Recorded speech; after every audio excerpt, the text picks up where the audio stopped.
Hi, Shelly. Hi, Fraser. Welcome back Thanks. to the monthly video. I know. Everyone in your comments is like, Shelly, you're just normal, but Fraser, we miss you. And I'm like, oh, okay. Well, because they I see you feel all the like time. dirt. I feel like dirt. Here They I see you am on all the your time. channel, and I'm like treated like trash. Okay. Yeah, seems legitimate, I guess. I'm I just think like, they you know just get to what? see you all the time, is why they've acclimated to your schedule of, you know, My non-schedule schedule of my video uploads. yeah. I They suppose. may I not know suppose. when they're coming, but they know they're coming, which is more Yeah, than they it's get from true. me. I know. I know I don't really, I mean, I know that I just upload at random, but Yeah. I do have a consistency. Like I do put out, well, whatever. We're not going to get into that. What are we doing today? We're doing the tops and the flops, and it's called the We're gonna smile at the good and yeah. frown at the bad. Yes. Yes. So these are the smiles. We're smiling at these June Yes. reads. And have you Yes. structured it as you normally have with the thought about the most, the classic, and favorite, right? I can do it like that, but as always, the She's breaking classic the mold. I know. No, my classic is the book I thought about the most. Oh, But I can't swap it around. So I'll have a different, I thought about the most classic favorite fave. ugh. What do you want to start with?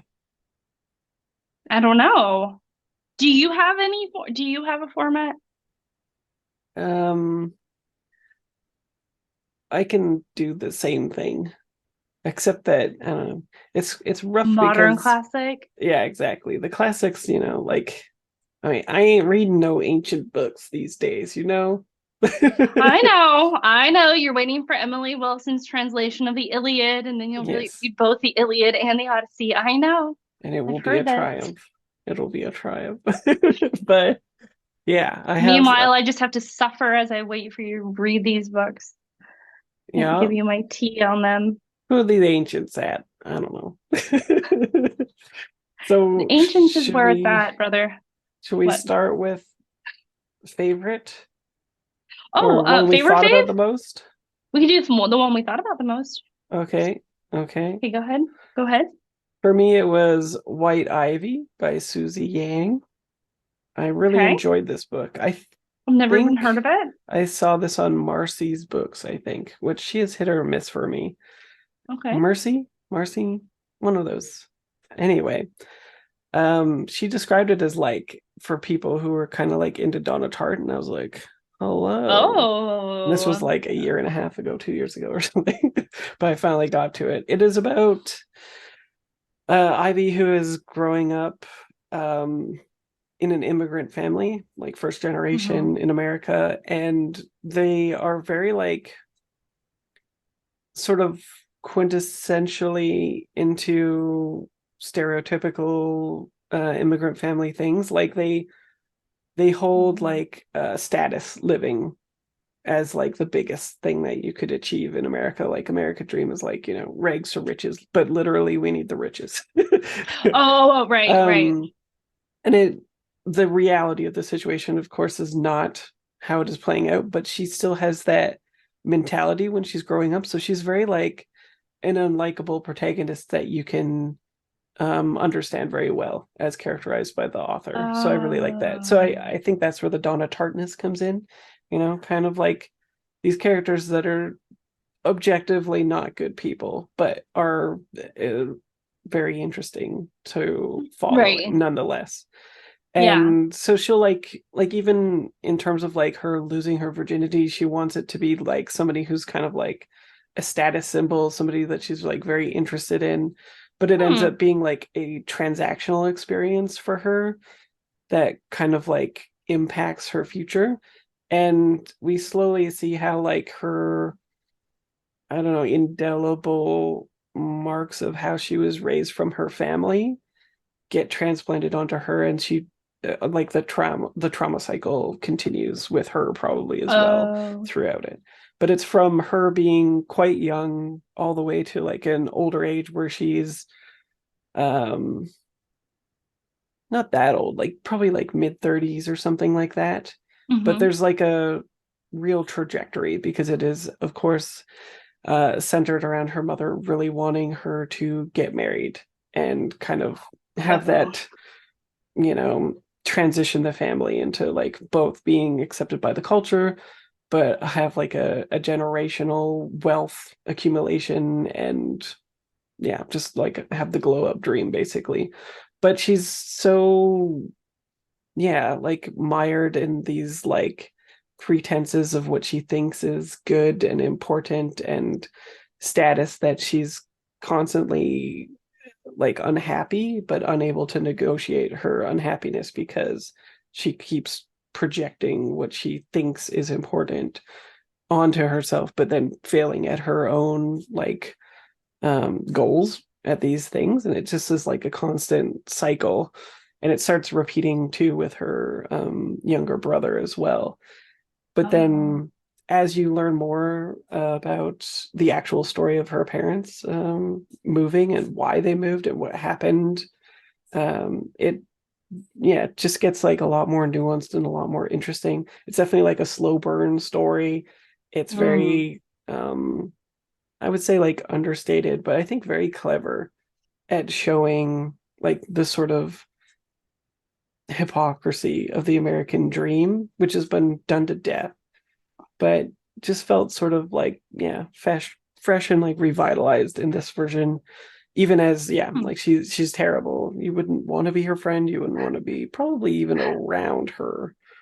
But yet you end up kind of like rooting for her. So it's like, yeah, there's a feat that happens. Huh. Yeah, I So liked it it a was lot. Donna Tartt-esque. Yeah, it was Donna Tartt-esque. The prose is not at her level, but Right. it was still very well written. And the audiobook was Hmm. quite good as well. Interesting. Well, Yup. I'm interested. I'm interested. That was the book you thought about the most. Mhm.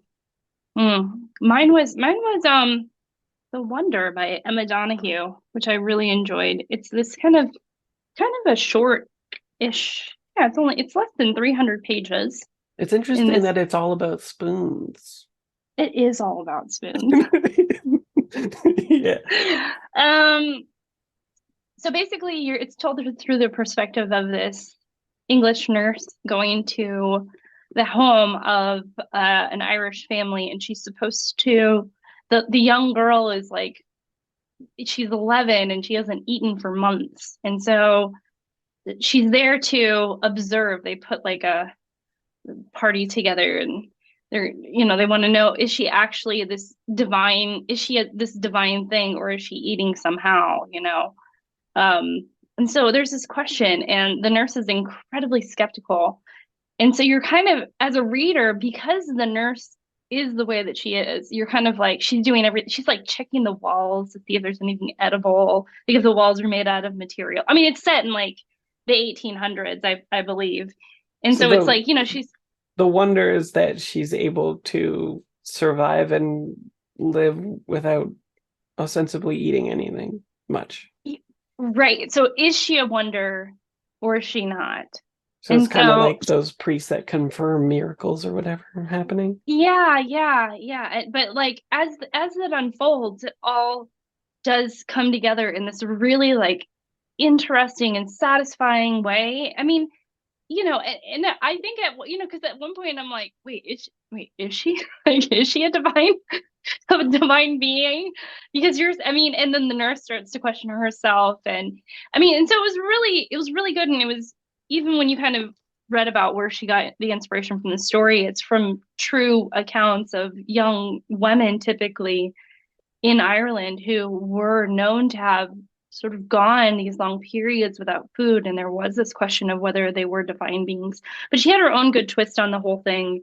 And it was just nice. It didn't overstay its welcome. It wasn't hard to read. It didn't go on for too long or anything like that. And it kept its pace up well. It was like really well paced, really interesting, got me immediately sucked in. and then like kind of came together in a really satisfying way. And then it was over, and it was just a nice, wonderful, wild, interesting ride, and it worked incredibly well.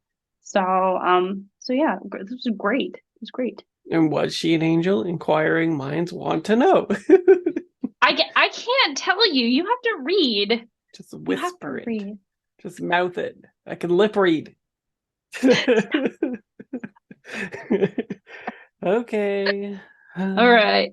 So your favorite classic was? A favorite classic. I'm not sure which of these two actually are like older. I think they're written around the same time, but I'll go with The Daughter of Time from Josephine Tey. Yeah. I love that book. Yeah, it was quite. I was a little bit worried after that previous one that I did not like. So you thought I had bad taste? No, because the first ones were quite good as well. Just not as good. You could tell that she was progressively getting better at them as she went, except for a misstep. Yeah. But The Daughter of Time, yeah, it really just feels interesting. And I really like anything that sort of interrogates the notion of history, historical accuracy, bias.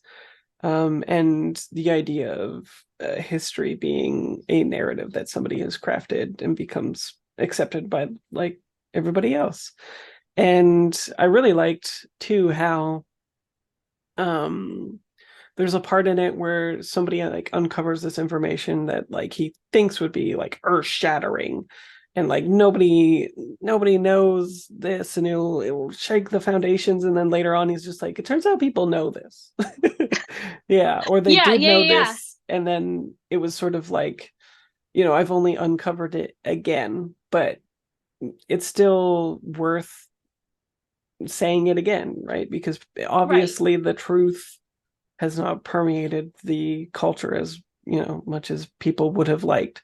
There's tons of historical inaccuracies that people just regurgitate from a lot of different ways. Like I think the conversation around Wolf Hall was really interesting too, because historians blasted Hilary Mantel because people are like, now everybody's going to think Cromwell was exactly like this. And she was like, well, it's an interpretation just like other histories, right? Like, I'm going off the same information that you are.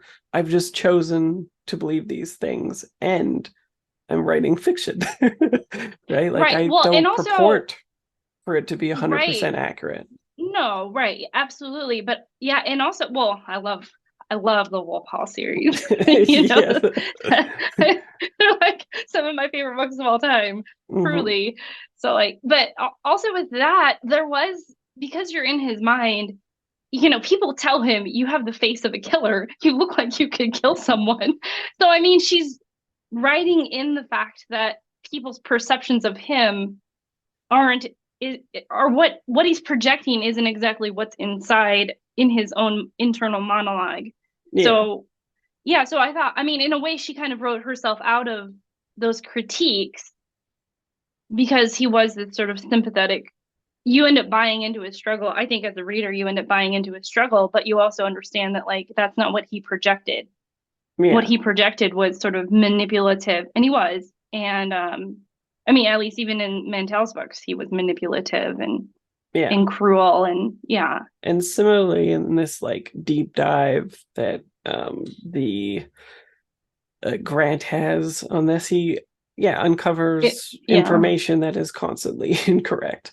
Right. And some of about it, Richard III, is pure conjecture on some people, but taken as complete fact, even though they're supposed to be historical books. The source files that they cite is just garbage, just right. They might as well be nothing.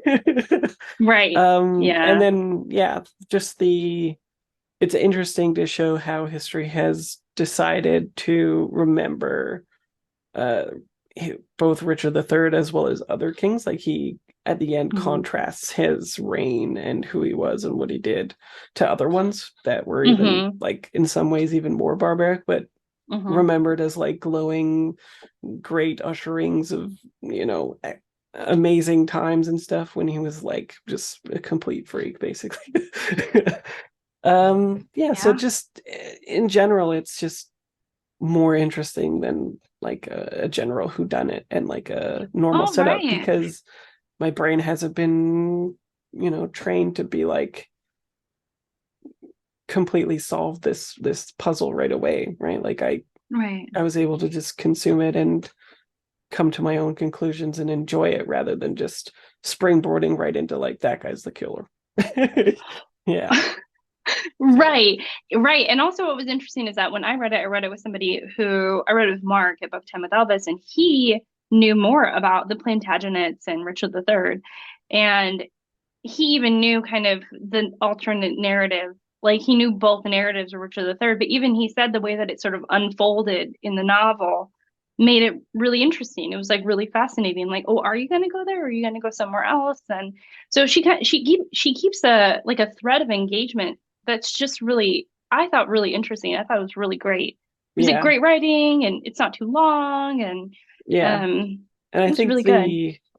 it might even be like the progenitor of the sort of like mind palace building stuff. I wouldn't be surprised if that were true. Like a Right. lot of um one-off episodes of certain series of detectives will do that mind palace thing where they're like laid up, but they're trying to solve a crime in their head. A whole season of Oh, Sherlock is that oh, thing. really? Yeah, an entire, I think at least, maybe not the entire season, but the last episode, like the finale or a bonus episode, is him all It's all in going his through this in mind. his mind. Yeah. Right. And then at Yeah. the end of it, he like Interesting. wakes up or whatever, right? Right. And And I when think he's looking actually for the, information, it's a mind palace, right? Like he visualizes everything in such a way where he's in his head physically going to a location to retrieve information and do that kind of stuff. So I oh, wonder if that trope is where, mhm. originated with this or what. I don't know. I'm pretty sure, yeah, because I've read in articles that for mysteries, like this is one of the best mysteries of all time, but I think it's because of this, Oh yeah. because of the way she did it, you know. I think she was one of the first, but I'm Mm-hmm. glad that you liked it because Mm-hmm. I really enjoyed that. It was great. Mm-hmm. Yeah. Mm-hmm. Mm-hmm. What about Hmm. you? What's yours? My favorite classic. This was my bookmark for it. Oh yeah. I made this at my Yeah. library actually, yeah. But anyways, I so it's Lonesome Dove by Larry McMurtry. Yeah. Yeah. Yeah. I'm always So it's almost like what? a litmus test for me when I'm like, oh, did you like Lonesome Dove? And if they say no, I'm just like, oh, this person's broken. There, yeah. I mean, what was funny is that so Mark at Book 10 with Elvis, who I've mentioned multiple times at this point because we read this together, he had me on for a live show, and he was saying that it is an incredible book there, but it is flawed in its own sort of weird way. Um, Yeah, you're like, no, it's not. I don't So know. we spent like half of the live show, like more than half, probably chatting about sort of the flaws of the book. But Hmm. what's weird is that it is such a good book. Like it's such a glowing, and really essentially it's just like cowboys come, there's a scenario in which they need to travel a long distance, and they set out on that journey, and an adventure ensues, both perilous and hilarious. And like, I mean, just Yeah, it's a cattle brutal. drive. It's the quintessential Yeah. cattle drive. Yeah, And it's huge. I mean, here I am talking about all these little like short books and everything, but it's immensely readable. It's really great. I mean, just really lovely. And it has one of the greatest, I think, literary creations of all time, yeah, Augustus in this book, who was just at first I was like, I don't know if I like him. I mean, I wasn't like totally put off by him, but I was like, he's kind of cocky yeah. and rude. And then by like midway through, I was like, I have such a big crush on Gus. Like, I love him so much. Yeah. At the beginning, I'm just like, shut up, you're not my real dad. Yeah, yeah, yeah, yeah. Yeah, there was this sense where I was just like, I don't know about that guy. All he does is talk, and I don't even Yeah, know if he makes sense. And then eventually, I was just like, oh my gosh, yeah. be He's still very my good at heart. showing his character through his actions and wanting like pushing other people to do the same. Yeah. And I think Larry McMurtry, where he truly shines, is that he creates these r- incredibly rich and very natural, and not like no character in here was flat, in my opinion. Hmm. Like everybody has nuance, and I mean, and there's like tons of characters. So I don't know how he did that. I don't know how he did that. Yeah. But I feel like character, like, I feel like the plot was good, but I can pick out more plot holes or plot like plot issues, like very minor, very minor. But I can nitpick at the plot stuff more than I can pick at the characters, because the characters were incredible. Yeah. Incredible. It's a very emotionally driven book rather than like it is still plot driven, but when I remember it, it's yeah, purely the emotional experience of the book rather than being gratified by like plot sequences and things like that. Because it is in some ways very tropey. Like you can see certain things happening to certain characters a long way off, True.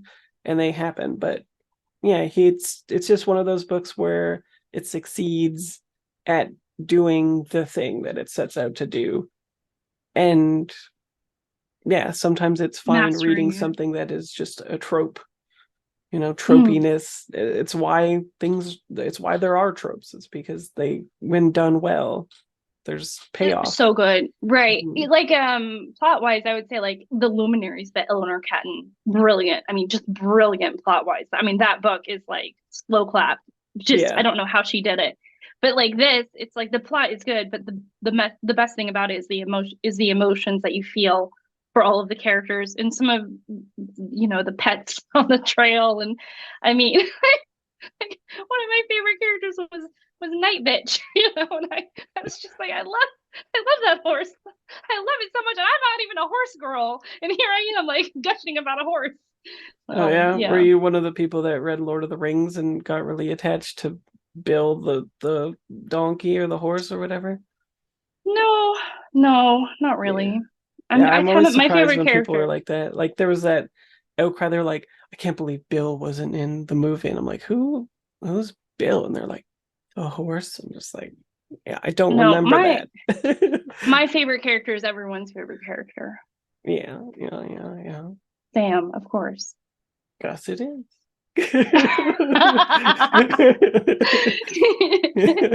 Yeah. Yeah. All right. So what's your favorite fave? Tell Favorite me. fave, I think, is going to be well, it's a collection. It's the Patricia Highsmith Part One selected novels and short stories. Strangers on a Train, So you're and cheating. what Price of Salt. Multiple things. Well, Multiple things. if I had to choose one thing from its Price of Salt, then was Oh what was yeah, you're really exceptional. Which there's a movie based on that, I guess. It's Carol. Yeah, Carol. Yeah, I haven't actually watched it, but it is a queer story about two women who, yeah, are like unable to, they're like unable to express themselves and come into their own because of like the stifling notions around queerdom in that time period, in the 50s, basically, like how oh frowned yeah, you were upon yeah. it was. But they're also like incredibly nuanced. They're not tropey lesbians. Like there's no lipstick feminism, there's no like Oh. polarization. They're very messy characters. Like they just, yeah, they don't, one of them is so mousy that you want her to like have some determination and some grit and to like actually do something, and the other is like polar opposite, high powered businesswoman, who's like kind of has, because of that authority and ability to manipulate the mousy one in ways that you wish you could tell the character that's what's happening to you. But yet it's Oh. still like a love story, and it's still those qualities of how they negotiate this sort of like toxicity is Hmm. very well established in how society is like transplanting those qualities into them rather than just Oh. imbuing them with them and being like, she's unlikable, she's not a very likable lesbian. Instead it's just like these Oh. situations have, yeah, transplanted it from like probably like a very nice and beautiful love story or whatever into this very messy, toxic, weird thing. Yeah. Yeah. Yeah. I've Hmm. heard Patricia Highsmith's writing is beautiful. Did Yeah. you find that? Yeah. Yeah, I Yeah. liked it quite a bit. She's like not overly descriptive, and I tend to like that writing more. She's very like to the point, I think. She's pretty good at characterization, and yeah, it tends to be polarizing on the reviews that I've seen where people are just like, I Hmm. don't understand, you know, why this is rated so well, to like, this is the best book ever kind of deal. Yeah. And so, Yeah. yeah, I don't know. I think you just get on with the way that she characterizes things. There's like a lot of queer subtext because there had to be at the time that she was writing, and because she Oh, wanted it published. And so if you miss the subtext, you miss everything, basically. right. Right. Hmm. Interesting. Hmm. Hmm. Well, I have my favorite. Can I have two? Sure. You Okay. can have three if Is you that want. so I have a couple of graphic novels. So Oh. one of them is Who Owns the Clouds? And this is by Mario Bassard and Hmm. Gerard. The artist is Gerard Dubois. And I found On the Other Side of the Forest is another book by Dubois that I had read. Mm. And the art it's talking about the trauma of escaping a war torn country, essentially. But the art is incredible. It's so beautiful. Yeah.